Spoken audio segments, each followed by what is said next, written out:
Salut à tous et bienvenue sur Tuto TST, la chaîne où l'on parle de tout sur tout. Bricolage, réglementation, aide financière, test outillage, recommandations. Aujourd'hui, petite vidéo sur le guide des aides financières liées à la rénovation énergétique de l'habitat. Première aide financière, le crédit d'impôt pour la transition énergétique. Je reviendrai dessus en fin de vidéo étant donné que j'ai effectué un petit résumé de ce crédit d'impôt. Seconde aide financière, l'éco-prêt à taux zéro. Cet éco-prêt à taux zéro vous est octroyé par votre banque. Pour pouvoir y prétendre, il faut que votre logement soit achevé avant le 1er janvier 1990 et il faut réaliser au moins 2 actions parmi les 6 dont je vais vous citer.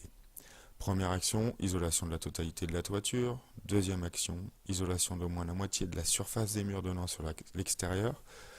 Troisième action, remplacement d'au moins de la moitié des fenêtres et porte-fenêtres donnant sur l'extérieur.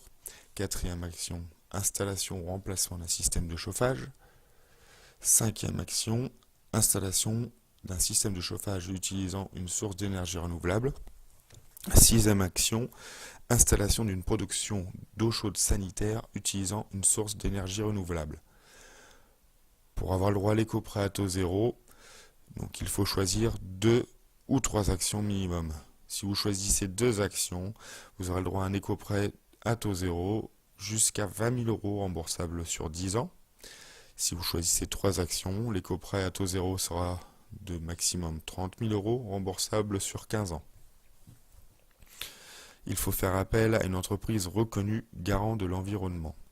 Les démarches à effectuer, remplir un formulaire type, devis avec votre banque et votre entreprise. La TVA taux réduit, elle s'applique à tous travaux éligibles au crédit d'impôt. C'est une TVA de 5,5% qui remplace la TVA de 10 ou de 20%. Aide suivante, certificat d'économie d'énergie, à destination de presque tout le monde, propriétaire occupant, propriétaire bailleur, copropriétaire, collectivité.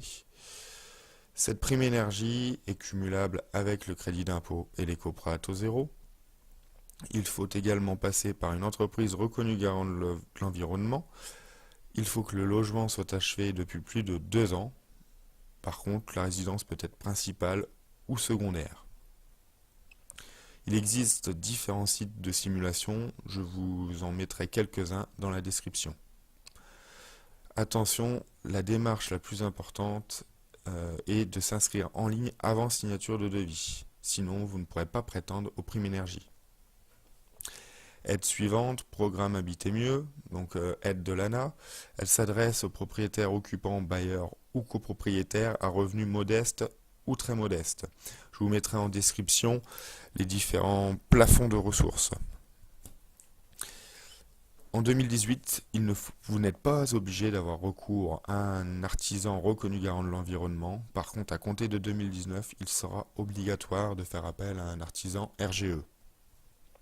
Les aides financières s'étalent de 30 à 50% du montant total des travaux, plafonnés à 20 000 € de dépenses hors taxes, auxquelles s'ajoutent diverses primes, primes de collectivité, souvent qui varient de 500 à 1000 €, et également les primes, anciennement la prime Habiter mieux, qui est d'environ 1600 €, 10% du montant des travaux plafonné à 1600 €. Vous n'êtes pas obligé de réaliser un bouquet de travaux, mais vous avez un gain énergétique minimum à obtenir. 25% pour les propriétaires très modestes, jusqu'à 40-45% pour les autres. À voir avec votre opérateur ANA. Donc contactez l'opérateur ANA du secteur. L'isolation à 1 € s'adresse aux propriétaires occupants ou locataires d'une maison individuelle. Elle va couvrir l'isolation de vos combles perdus, du plancher de votre cave donnant sur votre habitation, du mur du garage s'il est accolé à la maison, du plafond du garage s'il y a des pièces au-dessus du garage. Pour pouvoir prétendre à cette isolation à 1 €, vous devez vous rapprocher d'un des obligés sur Internet. Il existe également un prêt de la CAF. C'est un prêt qui peut atteindre 80% du montant, mais qui est plafonné à environ 1100 € de dépenses. Ensuite, il existe les aides des caisses de retraite. Pour les aides des caisses de retraite, il faut les contacter, c'est vraiment variable en fonction de vos ressources et de votre caisse de retraite. Sur certaines communautés de communes ou d'agglomérations ou communes, il existe des exonérations de taxes foncières pour les propriétaires occupants ou bailleurs. Pour pouvoir prétendre à cette exonération de taxes foncières, il faut effectuer au moins 10 000 € de travaux éligibles au crédit d'impôt l'année précédant l'exonération ou 15 000 les 3 dernières années précédentes. Cette exonération est de 50% pendant 5 ans sur la part communale.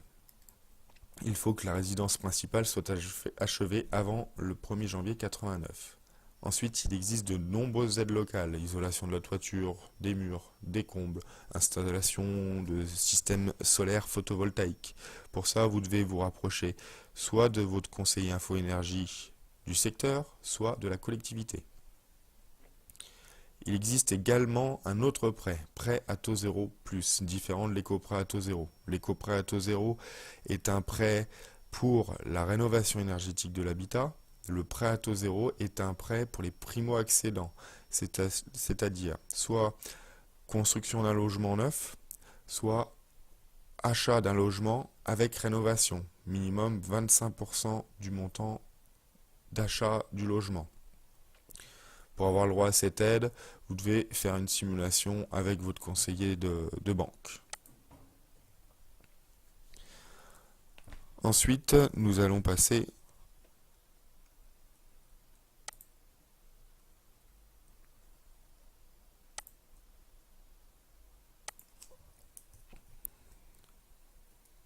donc maintenant, nous passons au crédit d'impôt.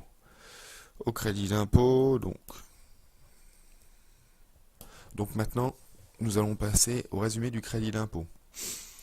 Le crédit d'impôt est valable jusqu'au 31 décembre 2018. D'après le projet de loi finance 2018, donc de septembre, ce crédit d'impôt sera reconduit dans les mêmes conditions en 2019.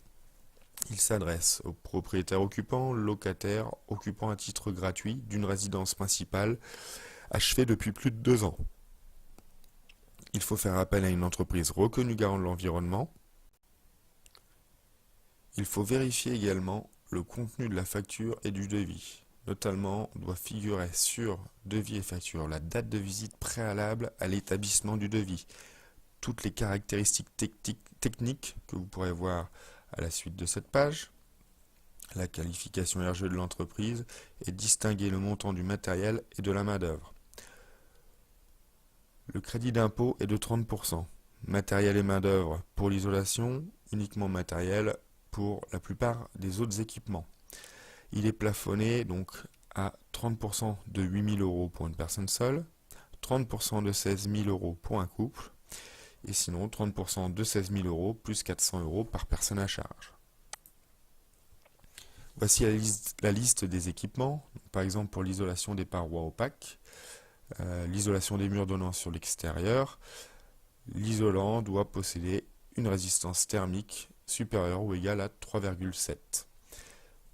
Cette résistance thermique doit être affichée sur le devis et la facture. Si elle fait 3,8, il faut écrire R égale 3,8, sinon vous risquez de ne pas avoir vos aides financières liées aux primes énergie. Il faut également le numéro ACERMI de l'isolant. Comme je vous le disais juste avant, le crédit d'impôt sur la partie isolation sera donc de 30%, des dépenses sur la part matérielle et main-d'œuvre.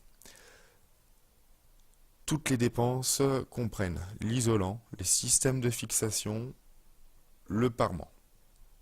Le plafond de ces dépenses pour l'isolation est de 100 € TTC par mètre carré pour l'isolation intérieure et de 150 € pour l'isolation extérieure. Pour ce qui est donc des équipements de chauffage ou de production d'eau chaude, ça sera de 30% uniquement sur le matériel et doit figurer sur la facture et le devis les caractéristiques et performances indiquées sur le document que vous pouvez voir à l'écran. Exactement de la même façon, pour ce qui est des équipements de chauffage ou de production d'eau chaude, il faut qu'il figure les caractéristiques et performances affichées. Petit changement concernant le plafond des dépenses. Par exemple, pour le solaire hybride à circulation liquide, le plafond des dépenses est de 400 euros TTC par mètre carré dans la limite de 10 mètres carrés. Donc au maximum 4000 euros de dépenses éligibles. Donc 30% de 4000 euros. Voilà, je vous remercie. J'espère que cette vidéo vous a plu. N'hésitez pas à mettre un like, à vous abonner et à faire des demandes pour de prochaines vidéos. À bientôt!